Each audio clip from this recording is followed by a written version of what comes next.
Hello बच्चों, चलिए प्रश्न को पढ़ते हैं और समझते हैं। निम्नलिखित आंकड़ों के लिए माध्यिका के सापेक्ष माध्य विचलन ज्ञात कीजिए। और हमें आंकड़े दिए हैं बच्चों 11, 3, 8, 7, 5, 14, 10, 2 और 9। तो बच्चों प्रश्न को हल करने से पहले प्रश्न के लिए हम मुख्य अवधारणा लिख लेते हैं। बच्चों देखो, प्रश्न की मुख्य अवधारणा।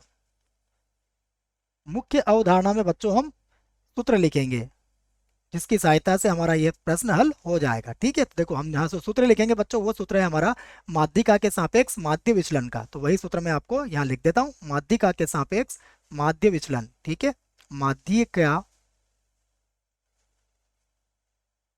के सापेक्ष के सापेक्ष माध्य विचलन। ठीक है, देखो माध्यिका के सापेक्ष माध्य विचलन का जो सूत्र होता है बच्चों, हम इससे चाहें तो ऐसा भी लिख सकते हैं एम डी, जो कि माध्य विचलन को व्यक्त करता है। और अगर हमने कोष्टक में एम लिख दिया अर्थात ये माध्यिका से माध्य विचलन को व्यक्त करेगा। इसका सूत्र बनेगा 1/n, उसके बाद समेसन आई बराबर 1 से n तक, और मापांक में आ जाएगा xi-m। ठीक है बच्चों, तो यह सूत्र हमारा माध्यिका से के सापेक्ष माध्य विचलन ज्ञात करने का होगा। चलिए बच्चों, जो प्रश्न दिया हुआ है उसमें हम सर्वप्रथम माध्यिका ज्ञात करते हैं। तो माध्यिका ज्ञात करने के लिए बच्चों हमें क्या करना पड़ेगा, जो भी आंकड़े हमें दिए गए हैं इन आंकड़ों को बढ़ते क्रम में लिखना पड़ेगा। तो हम लिखेंगे आंकड़ों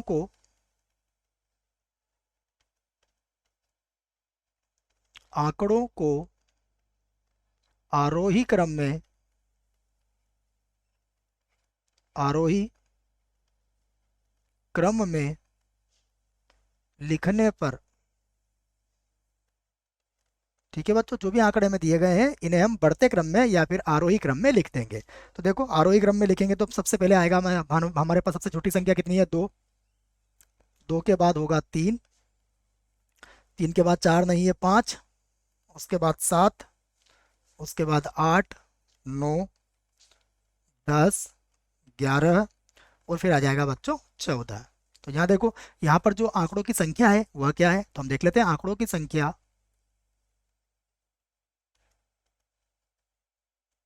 आंकड़ों की संख्या, देखो बच्चों आंकड़ों की संख्या क्या है, विषम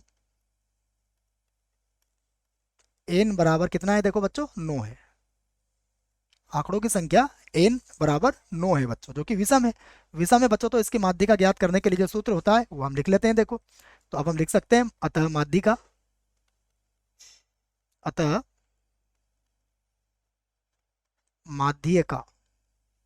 तो देखो माध्यिका होगी, इसकी जो सूत्र होता है वह होता है n+1/2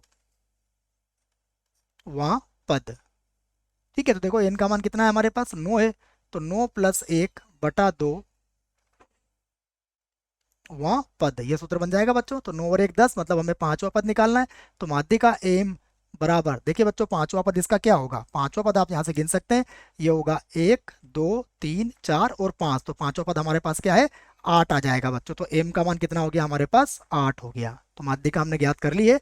अब हम सूत्र लगा देते हैं माध्य विचलन का। तो अब हम लिख ले अतः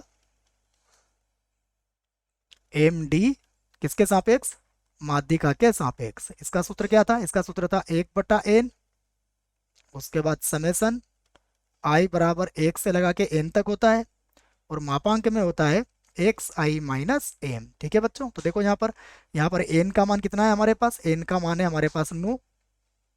तो समेसन आई बराबर 1 से कहाँ तक हो जाएगा, 9 तक, और मापांक में आ जाएगा xi-m का मान कितना आया हमारे पास, 8 आया।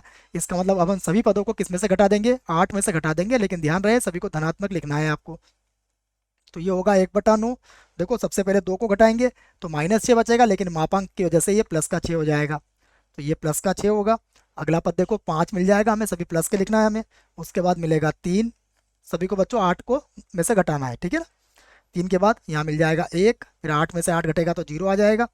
उसके बाद होगा 1, उसके बाद 2, उसके बाद 3, और फिर आ जाएगा बच्चों 6। ठीक है, जितने भी आंकड़े हमें दिए गए थे उन सभी में से हमने क्या करा है, 8 को माइनस कर दिया है। 2, 3, 5, 7, 8, 9, 10, 11 और 14 को बच्चों। ठीक है, देखिए अब इन सबको जोड़ लीजिए आप।